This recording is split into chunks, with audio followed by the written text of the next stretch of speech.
Right. Hello, everyone. Thank you for clicking on this and watching this. This is our 2025 winter wheat trial results. So a lot of information to go through. I'll try to be quick.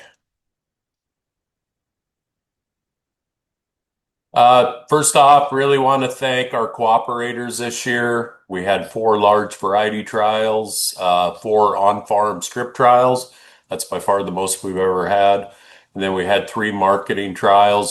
Those were smaller trials, just with the varieties that we're currently selling.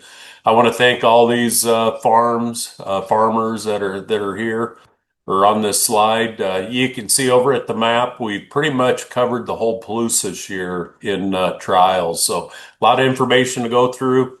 I really saw some differences though throughout this year, and hopefully you learned something from this. Real quick, if you go to our homepage or on our website, you're going to see these three icons. I don't know much about Facebook or the podcast, but I do know if you click on YouTube, we're starting to post quite a few videos there. In fact, we had Aaron Carter came down. He went through the trials with us this summer. Yeah, I think it was mid-June, and then Bailey Jenks with Lima Grain. She came down and talked about Lima Grain's varieties. That was the first week of July. So pretty good information there. They really go through each variety, and uh, you kind of get to see how those varieties look in the trials if you're unable to make our field day this summer.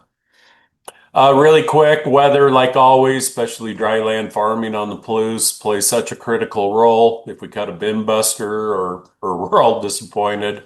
You can see this year Colfax, our watchdog weather station up there by the Colfax Airport. We pretty much grew this crop on our winter moisture reserves. Colfax's site is around 18-inch annual rainfall for the entire crop year. We're 17.3. So pretty much right there. You can see November, December were by far their biggest months. The month of June, July never recorded any precip. Genesee, once again, November, December, those were two big months. Moisture over 3 inches for both. 21-inch annual rainfall is Genesee. You can see we just came a little shy of 16 inches, so 5 inches below moisture. If you count 2/10 for the month of June, once again, just like Colfax, we pretty much grew this crop on winter moisture reserves. Um, One thing too, we were on the warmer side, maybe not quite as bad as 2021. July 15th, just a month ago, this is the drought monitor map. I think if you look at it today, there's actually even a little more darker red over here on the panhandle of Idaho.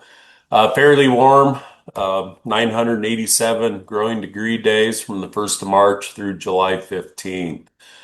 Compare that to 2021, we had 1,063, so definitely warmer in 21, not by a whole lot though. That this year we're definitely above average on temps. You can see the drought monitor for 2021 mid-July. Looked a lot uglier than it looks right now. For that year, we had 14 inches of rain in Genesee versus 15.8. So a little better. And of course, we definitely cut better yields than we did in 21. Once again, this is a slide I had in the presentation last year. Fertility plays such a critical role. If we're under fertilized on those wetter years, we're leaving yield on the table. Years like this or last year, too much fertilizer, kind of help stress that crop, especially when this year it was both heat and drought or moisture stress. Um, we're kind of over on this bell curve. Hard red, it's good to be beyond that, especially where we're trying to make that 11.5 protein or better. We kind of want to push that fertilizer up to, we start on that yield decline.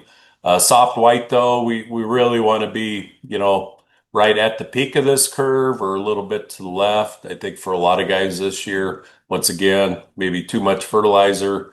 We saw those yields downtrend. So university guidelines 2.75 is where that's our our fertility goal per expected bushel of yield. So if we want a 100 bushel soft white wheat crop, that'd be 275 pounds of N. I think the more we learn, I think for better fertilizers, better genetics, maybe timing.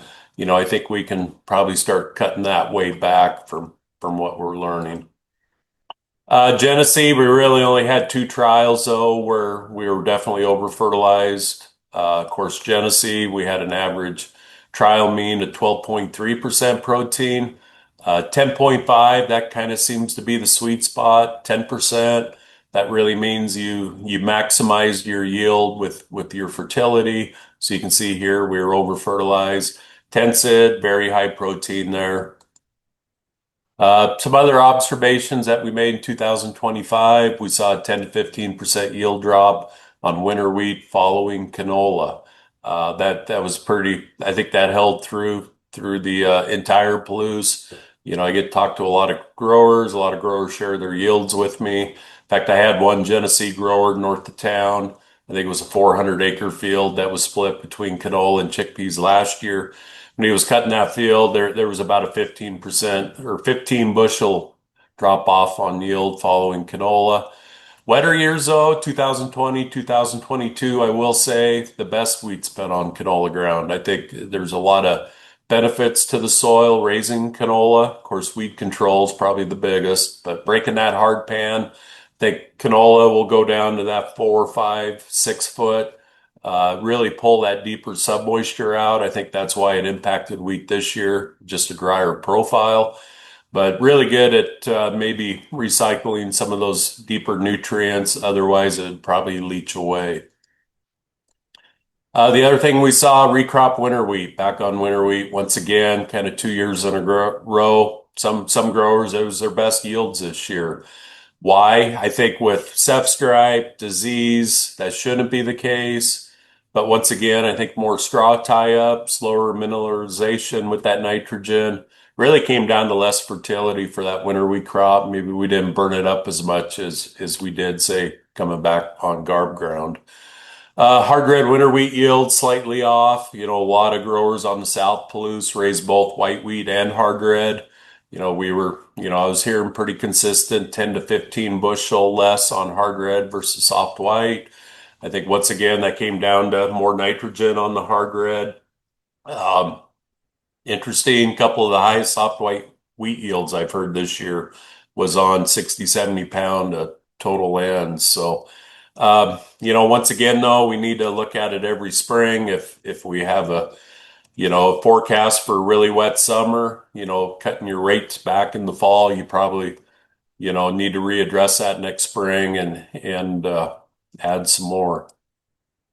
Genesee is really turning into a really good stripe nursery. 2 year rotation, small trials. We're putting trials back on trials. A lot more compaction out here, even though we run really light equipment. Um, Compaction with a lot of frost heaving in the spring. Of course, leads to heaving. We had pretty big wheat here at this site. I think we seeded Genesee the September 17th. We had good moisture, had 6, 7 leaf wheat going into winter. We really take advantage or have better yield potential having that bigger wheat coming out of spring. But when you have the heaving, that definitely leads to ceph stripe.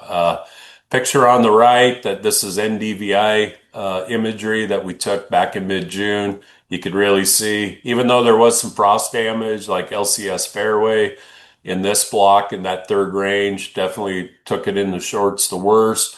Actually, there was frost damage with that variety because it's so early and in conjunction with ceph stripe. So, predicted early maturing, strong ceph stripe tolerance, top the trial. Um, as we move west in the trial, these are all the herbicide tolerant wheats, just continue to get worse and worse. You can point out here Encore up here in the top right hand corner, held up very good. Aaron Carter, WSU, he has a new experimental clear field that we tested. This one was pretty bulletproof as well. And the yields kind of showed it when we cut the trial. So looking at our four large site winter wheat trials. Of course, we have Colfax, Genesee, and Oaksdale that we've been doing them here for, last 6, 7 years. We introduced that fourth site last year. Last year it was on NDS's farm outside of Yerkesville or close to that Pullman Rim. Um, this year we had it in Potlatch. I think this coming year we're going to have it up by north of Fairfield on some pretty low pH soil. But looking at Genesee, here's we have a lot of experimentals in these large trials, a lot of blends that we're looking at. You can see Northwest Tandem actually won the Genesee site this year. Earlier maturity, really good sap stripe package. Seems like dry years, Tandem does pretty good. It's those wetter years where, we have that 120, 130 bushel yield potential. That's where we maybe see Tandem really fall off. Looking at Potlatch, we were pretty excited with this site. We were hoping it'd be a low pH, which it was, but real cold, wet. It was actually on the edge of Princeton. It was hay barley last year. It was Jacob Val's. Thank you, Jacob. It was a great site. We were hoping to really see how these varieties handled that lower pH, cold, wet spring. It ended up being our best trial. In fact, it was, I think, the best trial that I've ever cut in doing trials. You can see the blends did really good. Shine, Hefe, Kamiak. That was one we were really focusing on as being our new Trident this fall. All three of those varieties are extremely good. But you can see up here, once again, Tandem did fairly good at Potlatch. Hefe as a standalone might have been the best variety. That's one thing what we're seeing with Hefe now. Really maybe handles those colder, wetter springs, soggier conditions. Whereas a variety like Kamiak probably is going to do better in those warmer, drier climates, that 195 corridor or maybe rim ground. Jumping into Oakdale, this was at Matt Brown's, just on the edge of town. Thought we lost our first range from the flood that we had in February. Pretty much washed it out. Josh called me, sent me some pictures, said, "Hey, I hate to tell you this, but pretty much a river ran down through the middle of our trial." We left it alone. It's amazing how that front range recovered. If you come down here at the CVs, a 5.9 CV, that's very good, very solid data. We thought we'd throw the first range out. We didn't have to. LCS Mazama actually won the site for the commercial soft whites. That's a new one coming from Lima Grain. Not sure how that's going to fit in our portfolio. Probably going to take a really hard look at it. However, it's a tandem by a sure cross, which sounds pretty good. So we'll see where it has a fit in the future. Last trial, this was Colfax. This was on top of the hill. The first slide that I showed had a picture of that trial. That was this site. This is on Miller Ranches or Brad Miller. Thank you, Brad, for this great site. Just right on the edge of town. It's up on top of a hilltop. We would call it a clay ridge, even though this clay ridge is pretty deep soils up there. Interesting, 2023, we had a trial at this exact location. I think we had 75 bushel yield average that year. So kind of blew that one out of the water. Once again, Colfax, being closer to average moisture, picked up some pretty good rains in May. This was a beautiful trial. Once again, very low CVs. It was the lowest CV of our four big trials at 3.4. Shine took it away. Out of the four large trials, Shine easily won the trial here, beating the next best by eight or nine bushel. So you take the average of the four sites. That's really where I, start putting a lot of merit on how varieties perform. We just see so much variation even throughout a trial and then throughout the Palouse course. LCS Shine for the second year in a row had a very good year, 143 bushel. Followed that up with Tandem. Hefe was right up there, and this is pretty general. I think next couple slides we'll look at some longer range data, but you'll even see how some of these varieties stack up over longer years. Looking at the herbicide tolerant varieties, here we have Genesee. Nova did very well this first year that we tested it. We actually had a small seed increase this year. We're going to be blowing this one up pretty big for next year, though. I think if you're looking for that soft white coaxium to go out on a lot of acres, right now, Nova is probably it in my mind. Lima grain, the pipeline's full, though. There's a lot of genetics are coming out of that program. We'll see how some of these maybe fit in the future. Looking at potlatch, Encore Sockeye actually won the trial. Thought that might make a really good fit, blending those two varieties together. Encore being on the short side, Corsacai being tall. I probably would not recommend raising it. There was a lot of straw in a lot of straw that you'd have to take in the header, with that difference, in head height. Still performed really good. You can see Encore though as a standalone, it and Sockeye were pretty much neck and neck. Of course, our Mariner blend, that Sockeye and Stingray performed exceptionally well as well. Looking at Oaksdale, here's this 8420, had really good Sep Stripe and Genesee, topped trials in Oaksdale. And then last, Colfax, WSU Sockeye. I think it was number two right behind Shine for the overall top winner, which we know is Sockeye, extremely good yield potential. Just makes a lot of straw. That's probably its only complaint. You take the foresight average on those. Of course, we have Nova topping the trials at 134. Encore, we'll see in the strip trials a little later on. Had a very good year. I love this variety. It topped the Clearfields as well. But you can see they're all, the Clearfield genetics right here, all fairly solid. Jumping into hard red winter wheat, I'm not going to spend a lot of time on here. A lot of our traditional hard red winter wheat growers on the Southern Blues are maybe giving up on it this year. The market's telling us to grow soft white with higher fertility end prices this fall. It doesn't make a lot of sense maybe to put it in. I still really believe, be diverse. So don't try to hit a home run on one crop, at least on your entire farm. No doubt next year hard red will probably be $1 over soft white. That's usually how it works. But really good genetics here. You can see Genesee Eclipse did very well. Up a potlatch, we had 5463. Not sure what the background is in it. I think it maybe is a jet and a European cross. Very high yielding. Pretty excited about it. Oaksdale, you can see it topped out Oaksdale as well. And then Colfax, another Lima grain experimental, won the trial. Looking at the foresight average, you can see the 5463, is 6 bushel better than the next best experimental. Come down to Jet Scorpio. I don't know what it is. We see this almost every year. The blend of the two usually out yields Scorpio or Jet by itself. Usually we pick up a little bit of protein with it.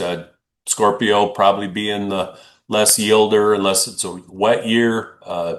Brings a little better protein. Of course, test weight on either one of those two are always really good. Jumping into our 7 site average. So this year we had 3 of those small marketing trials. These are varieties that we're currently selling, or maybe we're thinking we're going to sell this fall. This first one, this is at Ridgeview Farms. It's about 5 miles due east or 7 miles due east to Troy on Little Bear Ridge. Kind of wet this spring, kind of soggy soils. In fact, I was going to head over and spray the alleyways out, I think the end of March, and I think I would have buried the four-wheeler. I walked out there and started sinking up to my ankles in mud. Um, Interesting though, those soil types over there, they don't hold a lot of moisture though, or the water holding capacity is pretty light. Uh, it can kind of dry up and burn up pretty quick.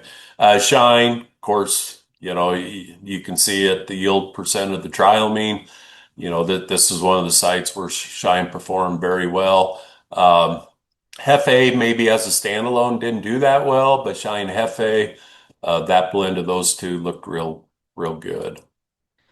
Jumping into Fairfield, this trial was really interesting. It was at Lonnie Green's. It was a no-till site back on Garbs. Of course, Lonnie, he runs a one pass grill. So Shannon and I, we got up there. I think it was last week of September. Pretty much no direct seeded right into to chickpea straw. The ground was extremely hard. There was zero moisture. I think we ran as much down pressure as we could, and we barely got the seed covered up. We ran 4 gallons of 1034 in furrow with it. And then I came back first week in November, streamed on about another 40 pounds of nitrogen and a little bit of sulfur. The goal was to come back this spring, hit it again, never did. Kind of glad I didn't. So just shows you what kind of yields we grew up there on very little fertilizer. Interesting here, though, all the clear fields jumped up to the top. Sockeye, you can see, it was 111 bushel, very, very good yield. Our Mariner blend took second. I called Lonnie. I said, "Hey, I just, the Clearfields top trial. Yep, I ran 3 ounces of Pursuit last spring on the Billies, so that really makes sense. You can see if you're using Pursuit on your pulses, you probably really want to come back with a Clearfield wheat in that scenario. Looking at Tensid, this is at uh, Tyler Farms, Joel French. This was right across the road from his house. This was, I believe, maybe 3 miles northwest of Tensid. This trial was actually on a little bit of a clay knob. We didn't want to get it down on the flat where there was a chance it might freeze out or drown out. I think it maybe would have if we would have. It was kind of soggy up there this spring as well. You can see though, LCS Shine yielded very good. Very really high proteins is this site though. I think this was one that was definitely over fertilized. Crop maturity, Cameo Club, probably one of the latest varieties that we sell. A great variety, great yield potential, just later maturing. You can see here though, it really dropped off at 70 bushel. So once again, early maturing varieties, won this year, and this trial really showed that. You take those 3 small trials and then you average in the 4 big ones. We have 7 sites this year, scattered across the entire Palouse. This, really where I started putting a lot of merit, on a variety performance. You can see Shine, 124 bushel, 6 bushel better than the next best of Shine Hefe. So, and we will post all this on our website. So, you guys will be able to go through these on your own time. Our Genesee strip trials, I've had more farmers tell me over the years, Kyle, I probably put more merit or picking a variety, by looking at these. This is really real world scenario. The growers grow out. It takes quite a while to seed them. We usually, if growers do it, we'll give them the seed for free. If they need to, we'll come out and help them seed them. And then we show up with the weigh wagon when it comes time to harvest. The first one is Jim and Ben and Jack Herman. I think the last 2 or 3 years, it's really been Jack that's, he gets excited to do these. He did one on canola this year as well as he did last year. This was on the Genesee Rim, I would call it. This trial was about 500 yards from the canyon edge. Pretty hot out there, early environment. LCS Shine, once again, won the trial. I think the field around this strip trial was Shine. Always makes a farmer feel good when the variety that wins the trial is the variety that's around the field. That means you picked the right variety. VI Encore, though, close second, 118. Probably going to sell a lot of Encore just from this one strip trial. So you can see dockage, zero point 0.1. Pretty vanilla crop this year for most guys. Really good test weights, good falling numbers, really low dockage. Jumping into the next one, this is Frank and Ben Wolf. This would be about 4 miles south of Uniontown, right along Highway 195 on the west side. Really nice field where they did this or where they put the trials in. Had a really long run, 1,120 strips. So you can see there were acre strip trials. Once again, Shine. you know, only 1 by 3 bushel here, but still topped the trials. You can see Dockage, though. They're a little harder to thrash, maybe, which a lot of guys will admit to that. LCS Hefe, the field around the trial was Hefe. I think Frank was extremely happy with that variety. He's a true direct seed grower, doesn't own any tillage. Pretty much he owns a drill and I think maybe a 7 bar harrow. But you can see here Hefe did really performed really good in that environment. Right behind Hefe. Encore for Clearfield once again, looked really good. Jumping up north, we have Josh Killenhofer and Dan Westacott. This is the second year that they put this trial in. Of course, Josh works for us, kind of handles that Oaksdale Garfield. I think it works really good for Josh and his career, to be doing these strip trials. It really lets him, give his growers some recommendations, how they perform out in the field. LCS Shine, I don't know why the FN was so high on here, 400. Everything else was kind of in that, high 290s or low 300s. So I don't know if the lab screwed this one up, but we typically don't see one variety being that much better. Shine has really good falling numbers. I mean, it should be probably more like 320, 330 compared to these other ones, but for some reason it really stood out. Shine, this was the average of the east and west strip. Of course, they had Shine around the trial. I know the wheat performed really good for them. You can see here 102. Of course, right behind it, we have Encore at 95, and then Sockeye, right behind that one. Our last one, this is Chad Denny. We actually had Mariner in this strip trial. John was cutting it. I don't know what happened, but we weren't able to get it. It was funny. Shannon went up with the weigh wagon to help Chad cut it. Of course, Chad that day ordered the whole farm to shine. Of course, I would too after seeing, a 7 bushel yield advantage. Of course, like I said, we didn't have Mariner in it. Chad called up a few days later. Hey, I just cut a bunch of Mariner. Did great. So he kind of backed off on some of the shine and he's putting in some Mariner as well. Looking at the 2 to 5 year winter wheat averages, I really like to look at, across a lot of trial locations for the year. And then you just, you factor that in the last 2, 3, 4, 5 years. How did those varieties perform? Looking at 2025 overall, it was a very good year. It kind of shocked me. We were cutting the wheat we did, where we really didn't get any summer rains. You can see Shine at that 143. Norwest Tandem, where there was some Ceph stripe this year, at least in our trials, took second. 2024, these last 2 years are very similar. We really got all our moisture in the winter. Our summers were definitely warm, dry.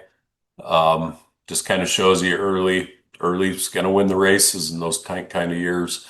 Once again, last year, Shine, it was the year of Shine. We sold a lot of Shine last fall, just with how well it's been performing.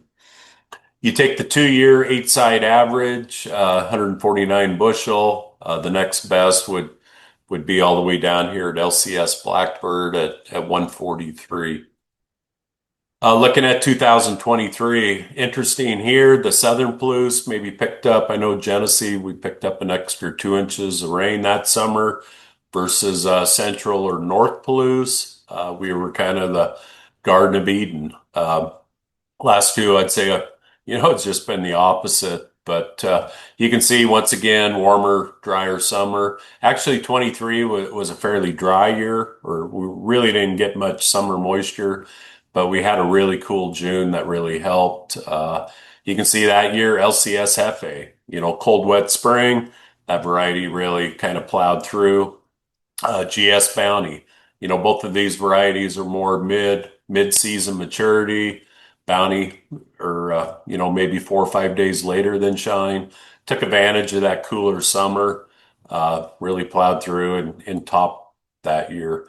Take the 3-year average there. That's where these varieties, start getting tighter and tighter. We still have Shine at 135, however, topping it. Jumping in 2022, I know a lot of growers, it was wasn't quite as good as 2020, but it was close. Really good yields. Of course, we had a cooler summer. We had a lot of rain in June that year. I know a lot of growers cut better wheat that 22 than they did in 2020. Once again, you start seeing those later maturing varieties like a GS Bounty, Sockeye, once again, kind of topping the yield goals or the yield trials. You take the 4-year average there, Shine once again right up here on top. Of course, the last 3 years it's performed really good. Uh, but you see Sockeye and Hefe, some of these other varieties keep narrowing the gap. Last year, 2021, of course, that we never want to repeat that year. I think if we didn't have Jay Rubin's trial in here, which was summer fallow out west of Colfax, we'd probably take 10 bushel off of these. You can see LCS Camiac, that was a year I pretty much fell in love with this variety. I think the more moisture it gets, the better it's going to do. I think, or that warmer, drier climate in the spring, that's where it's really topping the trials. You can see here performed really good. 5-year average, all of a sudden these varieties are starting to get pretty tight. You've got our LCS Shine at 126. You have Hefe and Camiac though as the next two standalones. So for all the years tested, this is based on 2, 3, 4, 5 years. Really take how the variety performed versus the trial mean. Of course, we have Shine up here at almost 108%. Shine Camiac though, not too far behind. Of course, we have Trident, Hefe, and Camiac. If you're a variety, you don't want to be on the second site. Most of these varieties are below the trial mean. You can see those certain years under certain environments. Some of these varieties excel really good. It's like Cameo Club Wheat, performed pretty good this year in the trials. 2023, cooler summer, later maturing variety, performed really good that year. So really, we're trying to judge what to plant really on next year's forecast. That's really hard when it's August 20th, and we still have 10 months before we really know what next summer's going to look like. This winter we are, I think everything I'm looking at, we're supposed to have a transitioning back into a weak La Nina, which is really what we've had the last couple of years, which is good for us. We usually see above average winter moisture. You can see by this map here, this was actually a YouTube video that I watched the other night. So I screenshotted it. Looks like a warmer winter for the PNW, which is really good for raising winter wheat. Seems like those warmer, wetter winters, that's where we're really set up for a really big crop next year. Of course, what's next summer, that's what's really gonna determine it. This is NOAA. Of course, I can't, a lot of times, they miss a rain 3 days from now, yeah, I guess, I, since the last 2 summers, we've been warmer, drier. Maybe they're taking the easy way out, but, 2026 actually looks like we could see a repeat of the last two.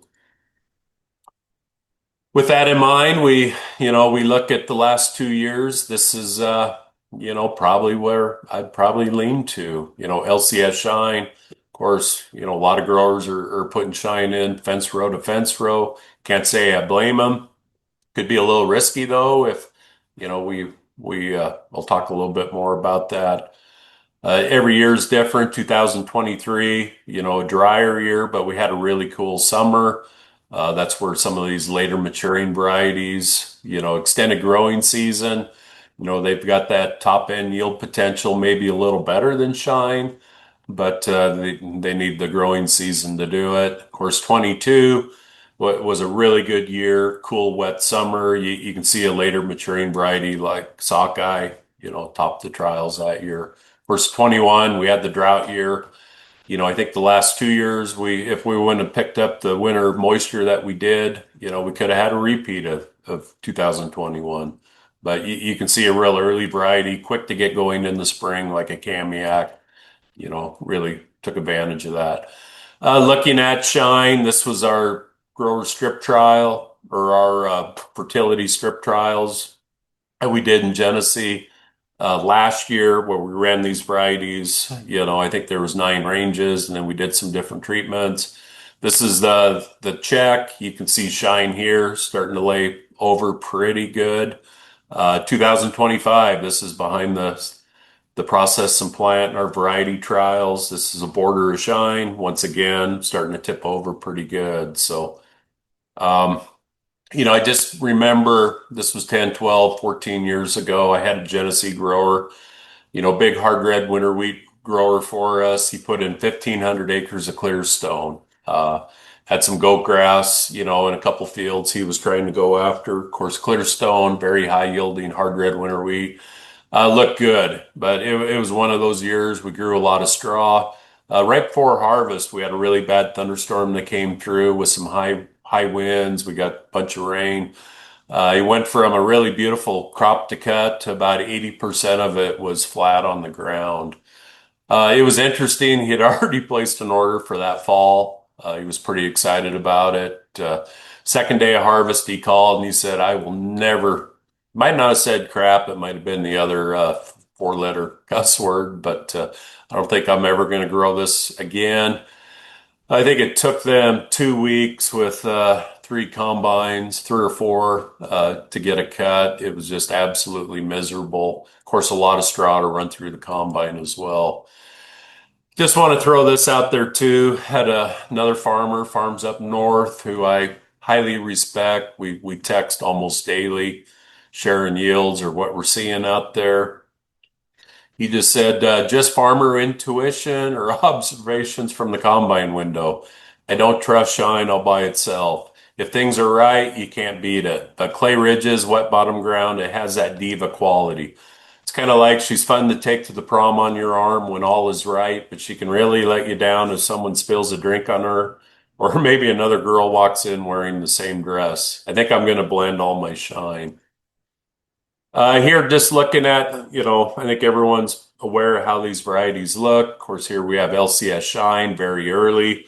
Kamiak, if anything, over here on the right is a couple days earlier, really quick to get going in the spring.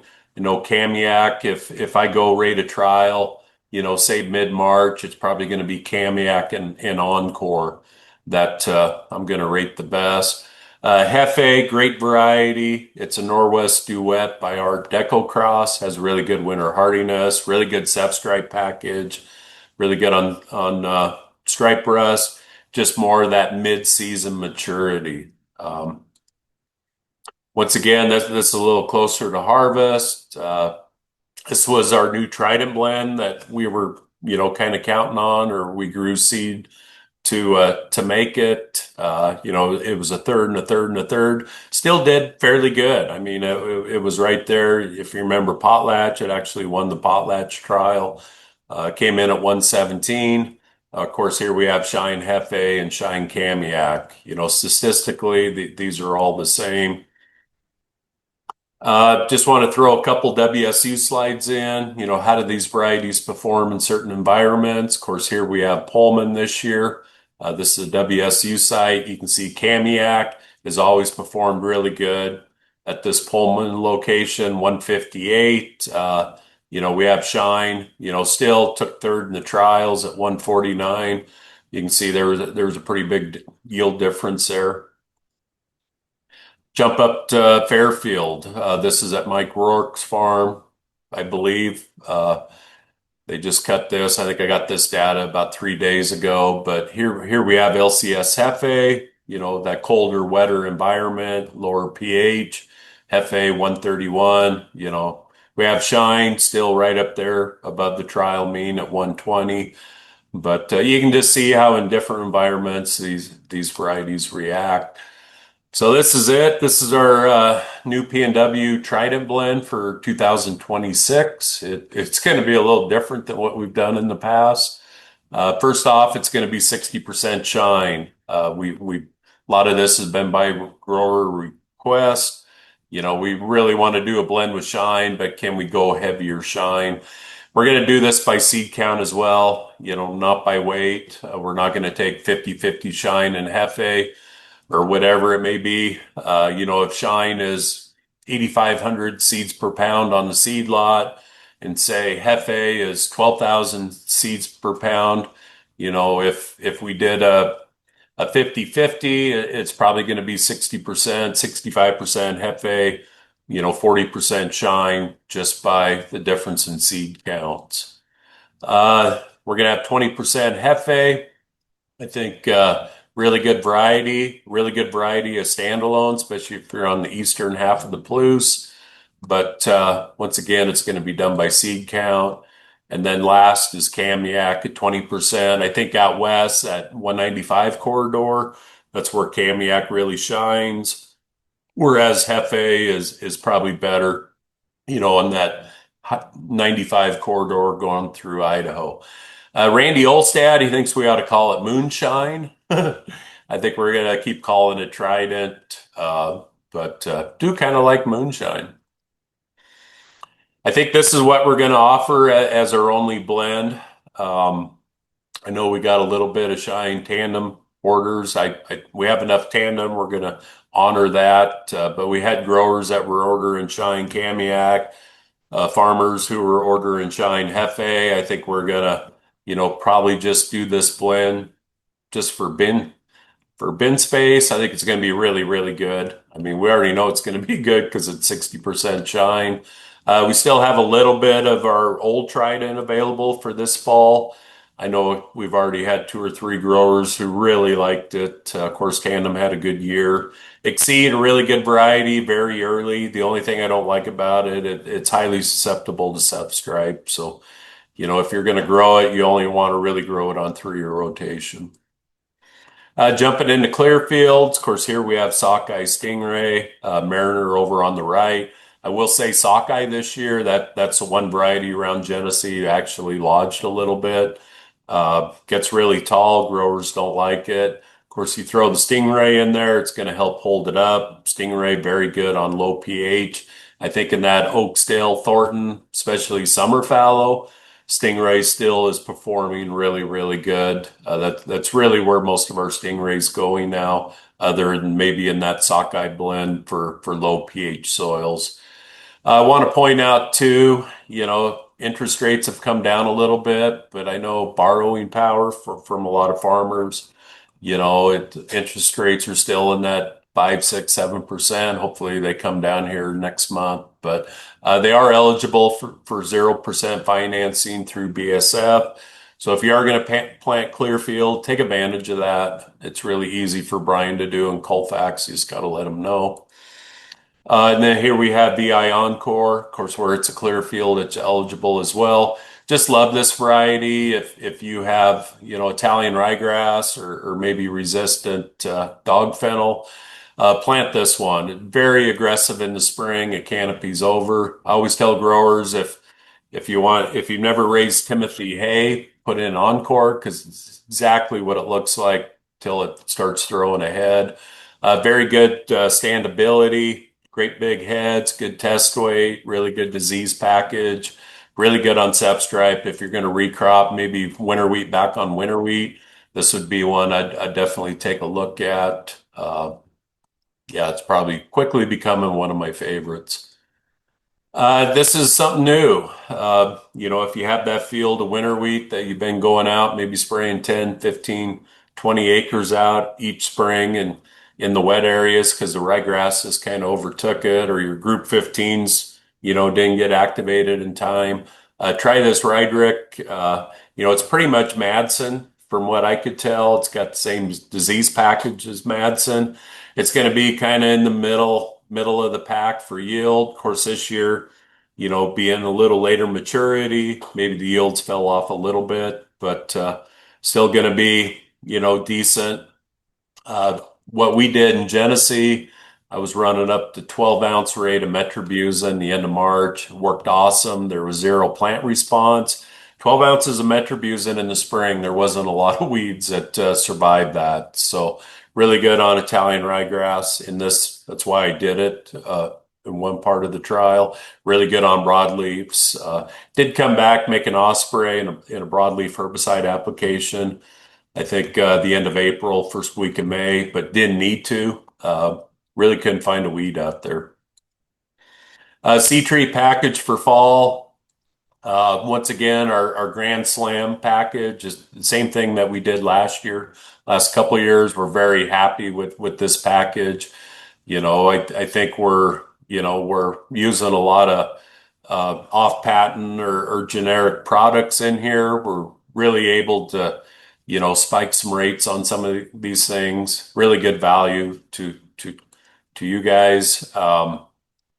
We are going to use ATP pre-seed. I know Uniontown Co-op, pretty much all the seed that they put out for growers, they've been running pre-seed. We've created some custom for growers the past few years. It's always done fairly well in our trials. Um, it's just really hard for us. We're either all in or nothing, where we can't treat on demand. Really like the analysis of it. You can see it's got a little bit of nitrogen.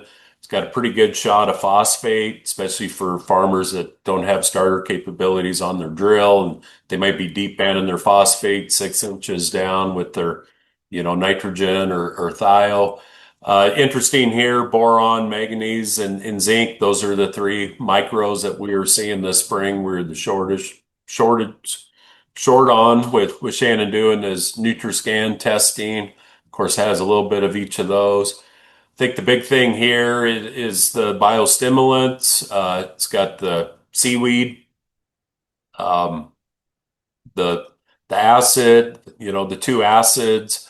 What we're finding out, this pretty much convey. This is an ATP product that a lot of growers are starting to use foliar in the spring, especially like with their herbicide applications. But really, what it promotes quicker root growth, which in return we're seeing better nutrient uptake, and then with that combined is stress mitigation. This year in our winter wheat seed treat trial behind Genesee, this was actually a recrop trial, seeded fairly late, October 18th. I really wanted to put these seed treats under that more stressful environment, cold, wet soils. You can see here pre-seed cereals, 3.8. Here's our Grand Slam package, performed really good, 12 and a half bushel over the untreated check. Once again, we're running this same package. We are taking the amplifier out, which is a liquid, carbon source where we already have the carbon source. With the pre-seed, I don't think we need to double that up. Plus, we're trying to get that cost down for you guys. You can see this is our Grand Slam blend, what it looked really good in the trials this year. Just kind of, reiterated we're probably using the right package.